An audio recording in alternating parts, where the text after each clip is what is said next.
Orchard Grove family. First of all, thank you so much to Megan for what a beautiful song, and thanks for being a part of our service today.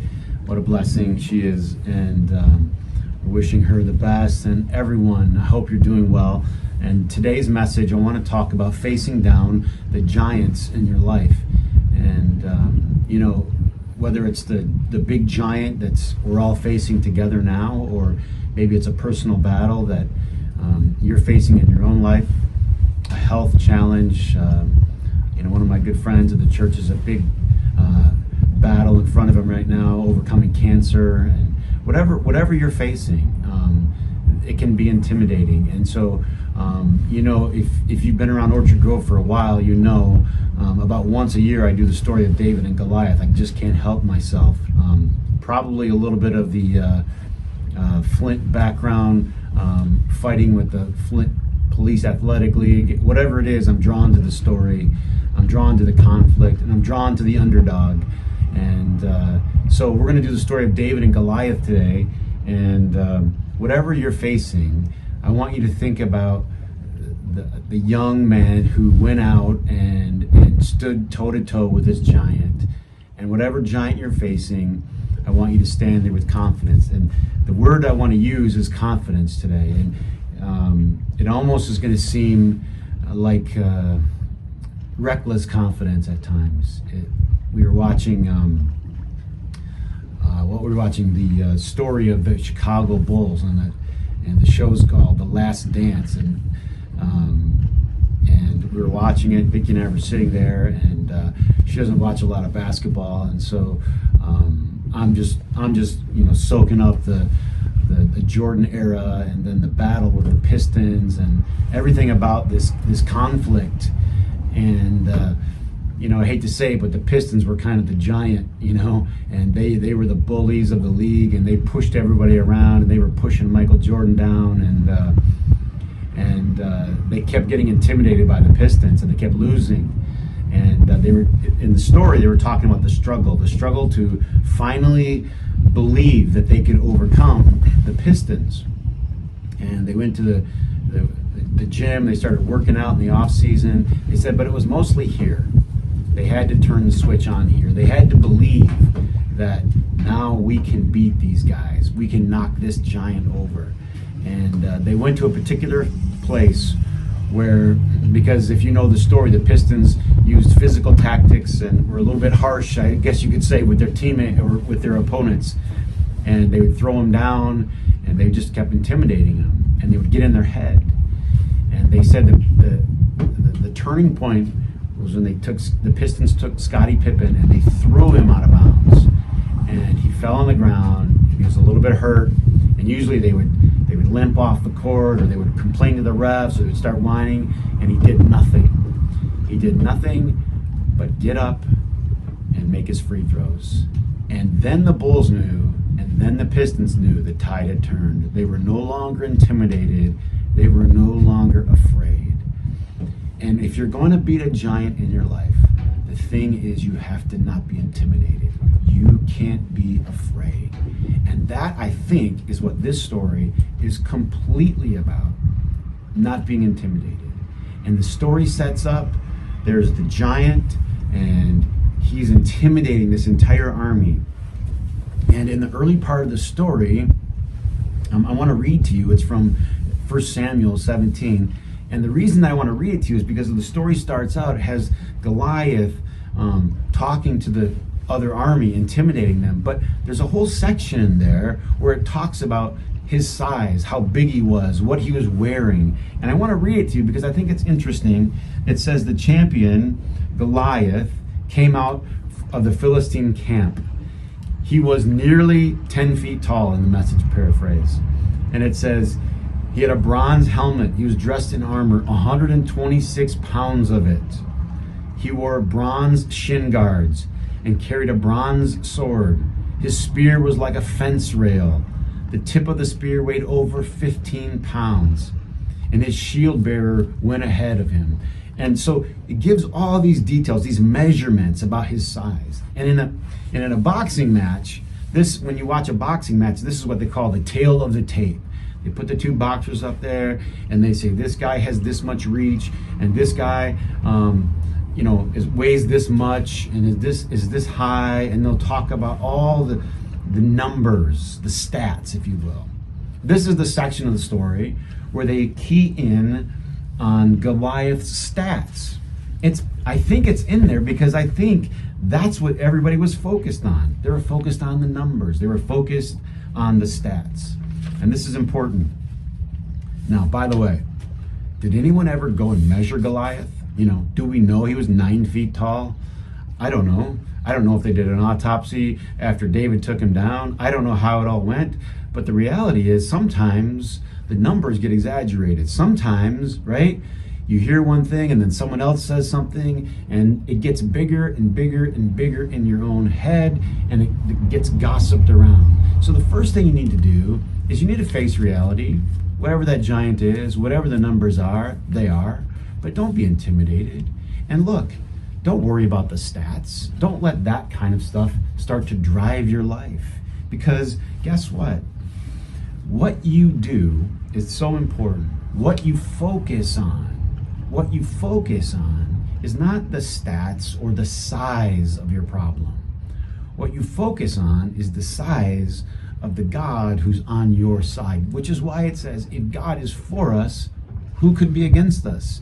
David comes up, by the way, he kind of stumbles onto the scene. He's back at home with his dad, and his dad sends him up to the front lines to deliver some food to his brothers. David really doesn't have a part of it, but he overhears it. He's not even involved. He's not employed. He's a shepherd. He's not a soldier. And he goes, this is what it says, who is this guy? Who is this uncircumcised Philistine? Who's this guy? Who's this guy that talks like this? In other words, David comes on the scene, and he's not looking at the stats that everyone else is looking at, which it says they all cried out in fear. But what David did was he compared not himself to Goliath, he compared Goliath to God. Do you get the difference? This is the key choice that all of us make, because we all do this. We all make comparisons. That's how we judge and evaluate things. We set one thing next to another. Well, last year I made this much money, so this year I should make this much. Last year I did this, so this year I should do that. And we compare, but sometimes we're comparing the wrong stuff. You see what I'm saying? They were comparing Goliath. They were measuring him and comparing him to themselves. David didn't look at it that way at all. David compared Goliath to God. And to David, it was a no-brainer. And David couldn't just stop, deliver the cheese, and go back home. He couldn't do it. And sometimes that's going to happen to you. You're going to face a giant, and it's going to intimidate everyone around you, and something's going to get on your insides, and you're going to say, I can't do it. I can't just run back home.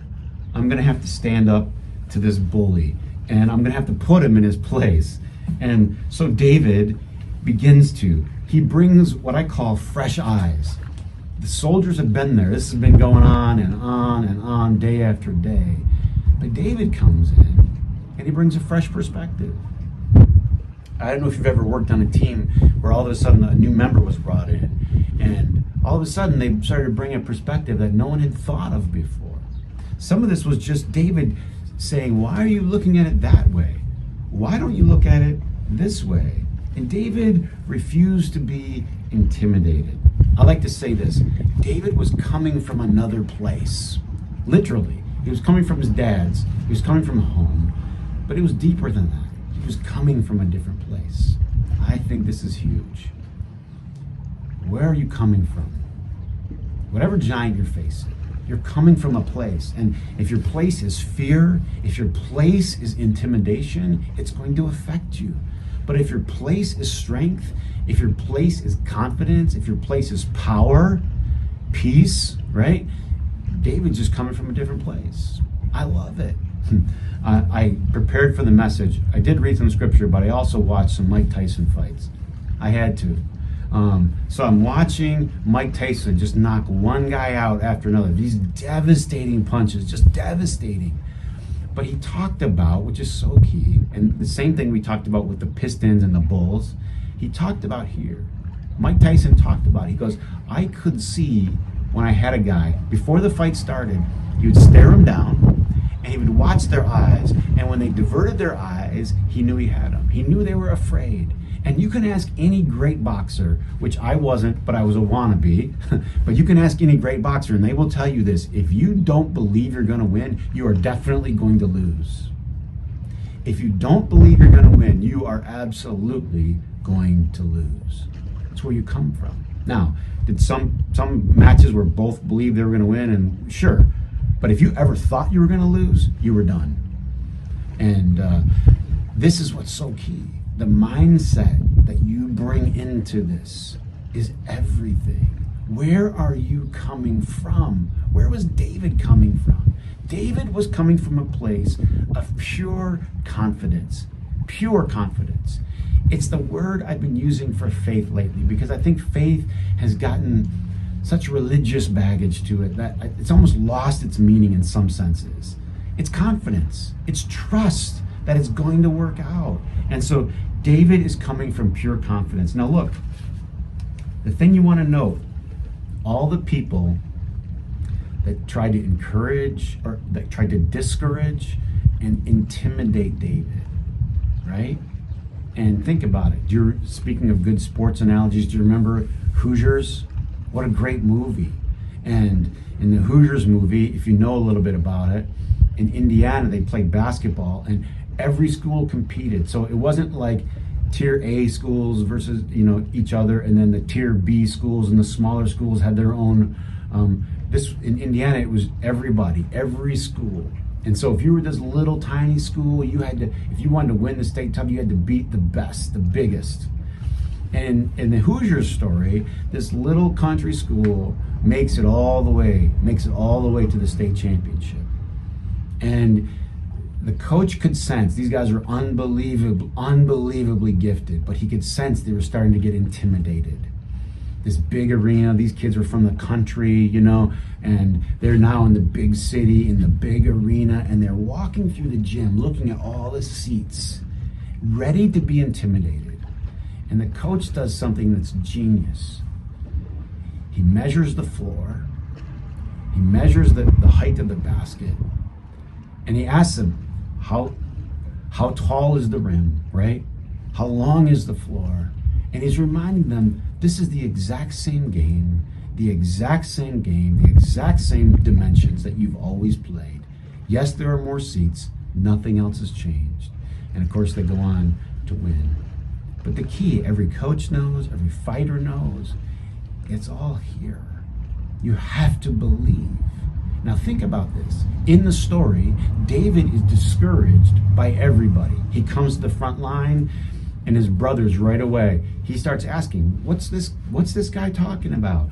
And they try to hush David, just go back to dad. You don't know what you're talking about here. And it says they discouraged him and they despised him. Sometimes it's the people closest to you that can discourage you the most. I mean, this is sad, but it's true. And David was discouraged by his older brothers. They said, just go back to where you're supposed to be. Now, this is incredible. After that, David's not deterred, and he finds himself in front of the king. And he's brought to the king, and the king discourages him. Now, the king needs somebody, right? And he's discouraging David, but David won't be discouraged. And of course, then he faces Goliath himself. And Goliath completely despises David, just talks trash to him. And this is what I love. I absolutely love this. If you read in the story, Goliath talking trash to David. And if I can, I'll just read you just one little slice. He said to David, "Am I a dog that you come at me with sticks?" And he cursed David. "Come here, and I'm going to give your flesh to the birds of the air and the beasts of the field." Now, everybody knows this, right? If you've played a lot of sports, you know about trash talk. And it's a tactic that people use. So back to the Bulls, the Chicago Bulls story we were watching. And And Vicky goes, man, Michael Jordan, he talked a lot of trash. I'm like, oh yeah, he talked a lot of trash, and he backed it all up, right? And everybody that's played these kind of games knows that's just a part of the game. If you can get into your opponent's head, you're absolutely going to do it. But David wouldn't let Goliath get into his head. He gave it right back to him. David says, right back to Goliath, he says, you come at me with a sword and a spear, but I come at you in the name of the Lord our God and the Lord Almighty. And he says, the God of the armies of heaven that you have defied. And he says, this day the Lord will hand you over to me. I will strike you down and cut off your head. Now look, David didn't even have a sword. Now that's some trash talk. But this is the thing. Confidence, right? Confidence does something for you. It puts you in a completely different place. And you know what? If you're going to have confidence, I hate to say it, but you're going to have to ignore some people in your life. You really are. You're going to have to ignore some of the professionals, right? David's brothers, the king, they're all soldiers. They're professionals.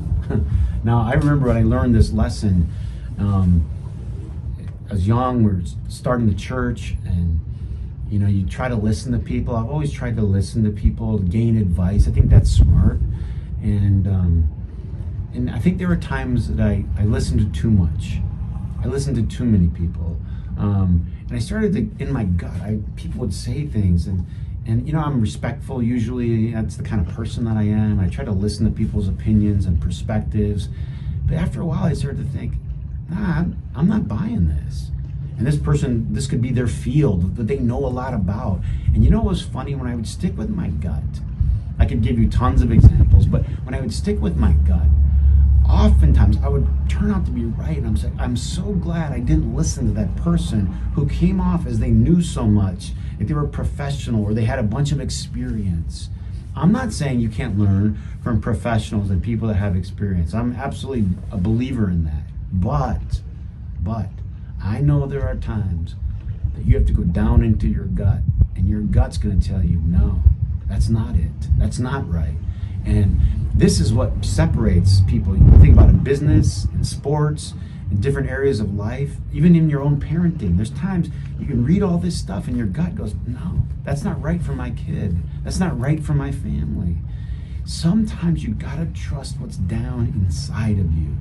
And that's what I'm saying. You have to learn to ignore, to let go of some things. David was coming from a different place. If you're going to beat the giants, you have to come from a different place. You just do. David comes from the outside. Well, I had to do some reading this week. I'm getting updated on my princess stories. You know, it's a new thing for me. And I realized I don't know anything about any of these stories. And I was reading about Sleeping Beauty, right? Who knows about Sleeping Beauty? Not me. I know that she was a beauty and she was sleeping, and then I guess someone had to kiss her and bring her to life or something like that. That's all I knew. So I started doing some reading on it this week, and it turns out it's the story of a king and a queen who couldn't have a child. And they couldn't have a child, and so one day they finally had a baby. This beautiful baby girl, Aurora, which means dawn in Latin, means dawn. And so she's the new light that's dawned, and new hope has sprung.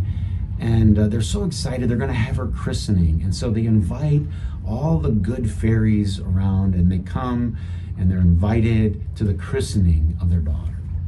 But they intentionally do not invite the fairy of the underworld, right? And they don't want anything bad happening to their daughter. They're going to protect her, right? And so the good fairies say all these good things at the christening, and they bring all these blessings to her. But because the bad fairy, or the fairy of the underworld, which could represent nature, reality, life, hard knocks, maybe you would say, because she wasn't invited, she put a curse on the baby, Aurora. And the curse was she was going to die when she was 16 years old. One of the other fairies was able to sort of intervene and just turn it into sleep instead of death. But the point of that part of the story is the point we often miss. It's the king and the queen trying to overprotect their child. Why am I talking about this? Because you can't overprotect. David, think about this. He's coming from a different place, but what's the place he's coming from? David's battle tested. He's battle tested. David had to fight with his brothers and his family. You can read that in the previous chapter. His dad calls him in. When the prophet comes to the house, he calls the family in. The prophet says, I'm going to anoint a king from this house. He doesn't even call David into the house. Is this all your sons? The dad says, yep, this is it. And he doesn't have David inside. Talk about a family struggle. He's the youngest. He's the nobody. He's the left behind. He had to battle with his brothers for significance. Most people will tell you it's important to have those battles. Not that you wish them. You don't line your kids up to fight. Of course not. But the reality is they need the struggle. David had that struggle. And then he's out with the sheep. And with the sheep, he has to overcome fighting a bear, right? A lion. The sheep have been attacked, and David learned how to fight back, how to protect. And all of this tested David. We need tests. We need them. We just do. We need trials. It's what makes us who we are. David could face this giant because he had already had some tests and trials in his life. He was coming from a different place. So speaking of Mike Tyson, as I was doing my research, Mike Tyson's famous quote is this: everybody has a plan until they get punched in the mouth. Isn't that the truth? Goliath comes to David, he starts talking about all this stuff, what he's going to do to David, and I literally think David quotes Mike Tyson. Thank you. Thanks for your plan, but you haven't been hit in the mouth yet, and you're about to. And what happens is when you have confidence, when you come from a different place, you have experience, you're not afraid the way other people are afraid. And this changed everything. No one could believe it. David was going to go out there. And not only that, David was going to go out there without all the armor, without all the trappings that everybody was used to. David was coming at it completely different. Now, you're going to face huge giants in your life. I don't know what they are today. I don't know if they're health related. I don't know if they're personal problems or family difficulties. I don't know if it's related to the coronavirus. Maybe it's financial, and I don't know, Chris, how I'm going to get this is a giant. There's no way. But look, you're going to start quoting all the stats, just like in this story, with the problems and listing them and rehearsing them over it and over and over again. But what that does is it breaks your spirit. It breaks your spirit. All the army of Israel was sitting there with broken spirits. They saw no way out. They saw no possibility. It turns out they didn't need bigger, right? All they needed was a small stone. They needed something completely different. We needed fresh ideas, fresh voices, fresh young shepherds, right? Fresh things coming from the wilderness, coming from a different place.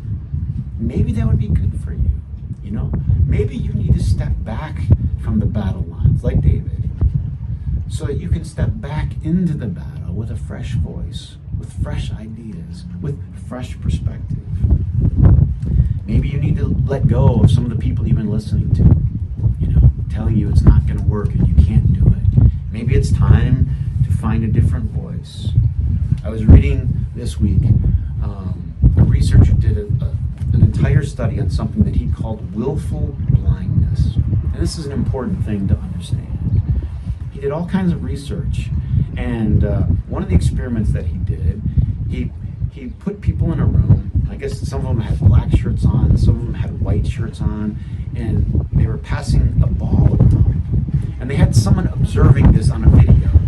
And the researchers said, now watch this video, and tell me how many times the ball is being passed between the white shirts and the black shirts.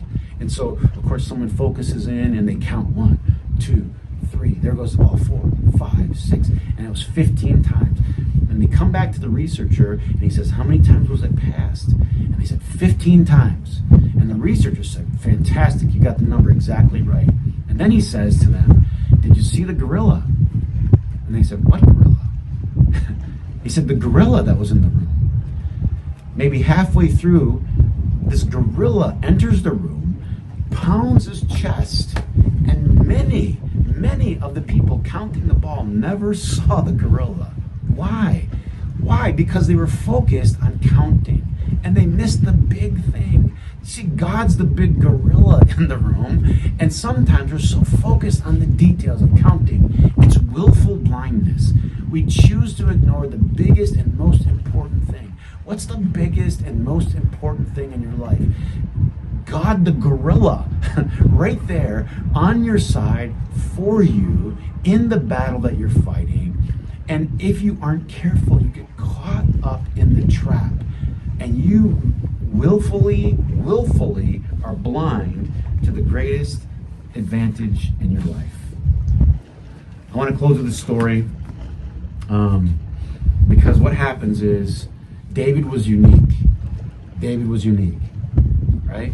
Everybody else was sitting it out. Everybody else was taking what I call the easy path, right? That the popular path, the path that everyone was taking. David comes up, and he's a unicorn. He's thinking completely out of the box. He's not intimidated. And I think, for us, it's too easy to just take the simplest and the easiest path, the path of no resistance.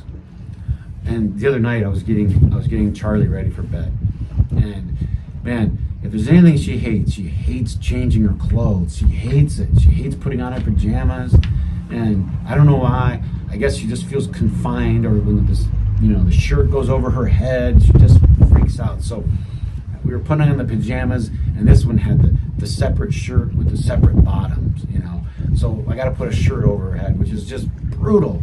And I try to do it carefully and quickly so it's painless, but you can tell her she's starting to get amped up. And I get it over her head, and then she's just freaking out, and I pull it down so now her face is clear, but she's just amped up, and she shoves her arms like this. She just wants to get them through the armhole, right? And I got one of them through, and I'm scrambling to get the other one through, and she's so impatient, and she just shoves her hand up through the neck hole, right? And now her arm is pinned to her face, right? And now she's really mad, and she's just screaming at me. And I know I'm sure I'm a terrible parent. Whatever. All right, don't email me about it. I'll get it figured out. But now we got to undo it, and then we have to redo it. And of course, it was a trauma. We got through it. But this is what I kept thinking about. That's what we do in life. We just want it over with. I don't want a quick answer. I want the easy path, and I want it done right now. And we're like walking around with our arms stuck to our head. And the reality is sometimes we got to back out, all right? Go back away from the battle lines. If you're the David, go back away to the sheep, get back into the wilderness, hear a new voice, and then re-enter the story. It's going to take some work for some of us, but you can do it. Look, this isn't the only giant you're going to face in your life.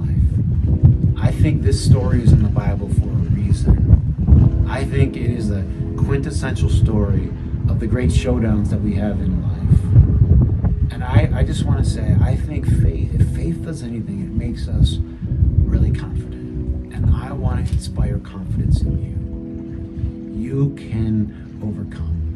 Don't listen to the naysayers. Don't listen to the people that are professionals and you can't do it. You listen to what's down here. That's the voice you want to pay attention to. I'm with you. I'm praying for you. We're thinking about you, and I can't wait to be together again. Let's say a prayer together. Dear God, we thank you so much for your grace, for your help, that you're always with us in a time of trouble. No matter what giants we're facing, no matter who's coming against us, greater is he that is in us than he that is in the world. If God is for us, who could be against us? I know the plans I have for you, says the Lord, plans to give you a hope and a future. These are all the words of confidence that we're holding on to today, trusting that you're going to bring us through. God, give us the grace not to listen to the naysayers, but to trust the inner voice, the deep inner voice from the inside. In Christ's name, amen. Amen. God bless Orchard Grove. Have a beautiful day.